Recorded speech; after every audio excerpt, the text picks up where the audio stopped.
السلام علیکم ورحمۃ اللہ۔ گلوبل اسلامک ایجوکیشن میں خوش آمدید۔ میں ہوں آپ کا ٹیچر عمران غیاث۔ آج میں آپ لوگوں کے لیے سب سے پہلے شروع کر رہا ہوں ذات باری تعالیٰ کے متعلق عقائد اسلامیہ سے۔ تو چلیں شروع کرتے ہیں۔ مولایا صلی وسلم دائما ابدا۔ ذات باری تعالیٰ کے متعلق عقائد اسلامیہ بیان کرنے سے پہلے کچھ چیزیں آپ لوگوں کو بتانا ضروری سمجھتا ہوں۔ انسانی تعلیم کی ابتدا ڈاٹ یعنی نقطے سے شروع ہوتی ہے۔ جب ڈاٹ یعنی نقطے کو نیچے کی جانب ڈریگ کیا جائے تو الف بنتا ہے، اسی طرح لام اور ہا ہے۔ تو اب الف، لام اور ہا کی انفرادی کوئی حیثیت نہیں، یعنی ان حروف کا کوئی مطلب ہی نہیں ہے، ان سے آپ کچھ نہیں سمجھ سکتے۔ لیکن جب آپ حروف کو ملا دیں گے تو جی ہاں، کائنات کے مالک کا ذاتی نام یعنی اللہ اس میں جلالت بن جائے گا۔ لہٰذا ہم سب سے پہلے الف، با، جیم یعنی تمام حروف تہجی یاد کرتے ہیں، کیونکہ ہماری تعلیم میں یہ حروف بنیادی حیثیت رکھتے ہیں۔ ناظرین محترم، بالکل اسی طرح اللہ تعالیٰ کی ذات کے متعلق اسلامی عقائد ہماری زندگی میں بنیادی حیثیت رکھتے ہیں، اور آخرت کا دار و مدار بھی اسی پر ہے۔ تو ہم ان عقائد کو زبانی یاد کریں گے اور پھر زندگی کے ہر لمحے میں یہ عقائد ہماری رہنمائی کریں گے۔ تو چلیں آئیں، سب سے پہلے یہ جانتے ہیں کہ عقیدے کا مطلب کیا ہے۔ عقیدے کا لغوی معنی دل میں جمایا ہوا یقین، ایمان اور اعتقاد کے ہیں۔ عقیدہ کی جمع عقائد ہے۔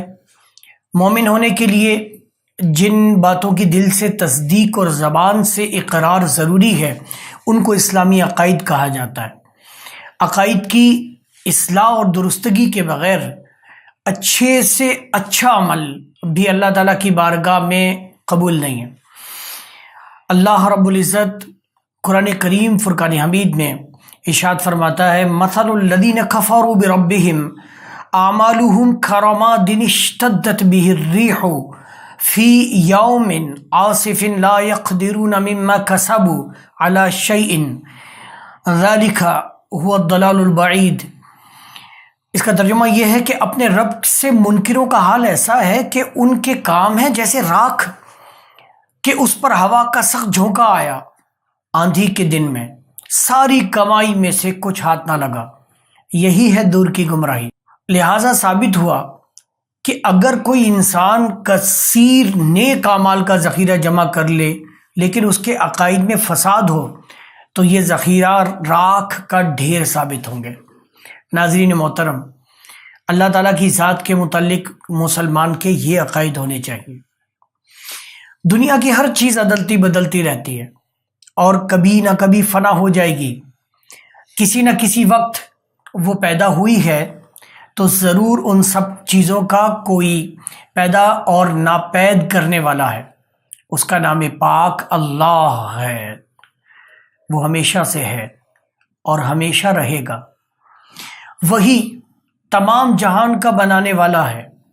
آسمان، زمین، چاند، تارے، آدمی، جانور اور جتنی چیزیں ہیں سب کو اسی نے پیدا کیا ہے۔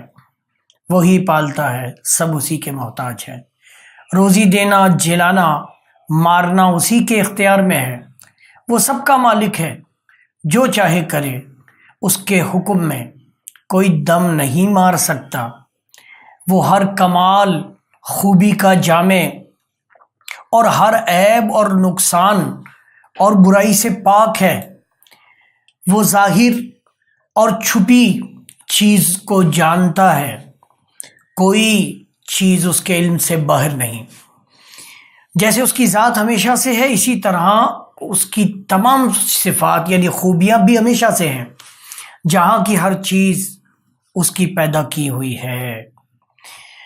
ناظرین محترم، آج کی کلاس میں یہیں تک ختم کرتا ہوں۔ انشاءاللہ تعالی دوسری کلاس میں ہم اور آگے بڑھیں گے۔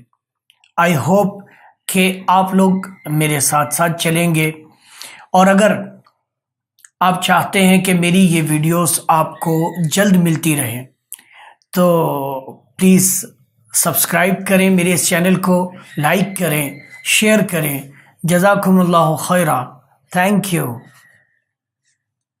مولاي صل وسلم دائما أبدا على حبيبك خير الخلق كل